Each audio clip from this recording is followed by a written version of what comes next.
36 Hours on Babylon 5 continues with Cynthia Talkman. According to figures released by the newly formed Office of Public Morale, President William Clark has risen to dramatic new levels of popularity because of his administration's emphasis on addressing the needs of Earth. As a result, recent hearings in Earthdome have openly questioned how much time and money should be invested in a project that seems perpetually bogged down in non-human conflict. So we took that question to Senator Ronald Quantrell. Well, obviously, Babylon 5 is something President Santiago believed in very strongly, and I think we owe it to his memory to try and make it work.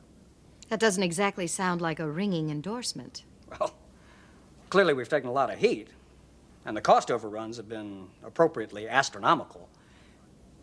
But let's remember that the Babylon project was conceived right after the Earth-Minbari War. At that time, the idea of a diplomatic station designed to keep anything like that from happening again was very appealing. And now? Now? Well, still too early to tell. Certainly, we've rebuilt our military forces to a point far in advance of where they were 14 years ago. If the Earth-Minbari War started today, I think things might have gone a little differently.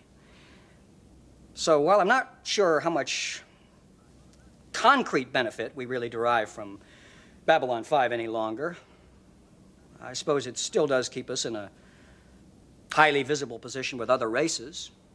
And of course, it's very important to interstellar commerce and trade. Well, with all due respect to Senator Quantrell, speaking as someone who did his part in the front lines, I'd have to say we still haven't fully recovered from the Minbari War. And we haven't anywhere near the level of technology we would need in the event of another major conflict. And anybody who thinks that we could hold our own against the Minbari, the Centauri, and God forbid, the Vorlons, is just plain kidding himself. You sound angry about it. No, I'm not. It just sounds to me like jingoism and self-deception and armchair quarterbacking. Anytime you lose a war, you just wait a few years and you'll hear from everyone who thought that we could have won if they'd have done the fighting. Except, of course, Captain, we didn't lose the war. The Minbari did surrender.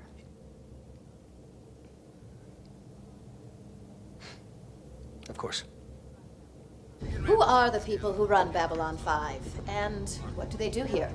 What are their hopes and dreams? I'm standing in what's called the Observation Dome, or CNC, short for Command and Control.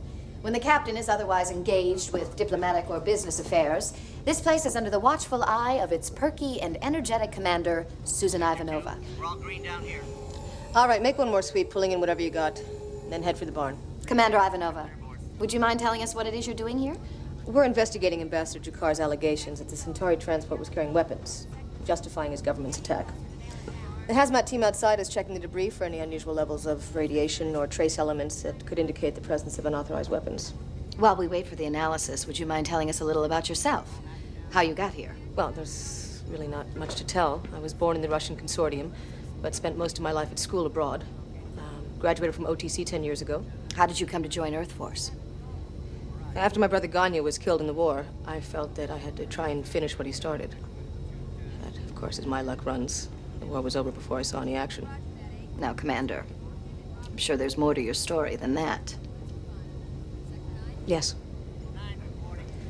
What do I hope for? I hope to get through this interview without getting myself fired. How's that for a start? I don't know. It's one of those questions I don't think about in words. Maybe because so many times it seems like if I say what I want, it never comes. There must be something. Yeah, there are little hopes, I guess. Every day, I get up and I hope nothing will happen. I'd love to be just bored out of my skull for 24 hours. And, I guess I keep hoping that someday, somewhere, I'll make a difference. But at the end of the day, everything that we've gone through here for the past few years will mean something. Yeah. Garibaldi, we just got back the hazmat report. We've got a problem. See what I mean? Always something. So far, we've spent most of our time here talking to the humans, but aliens make up roughly 42% of Babylon 5's population.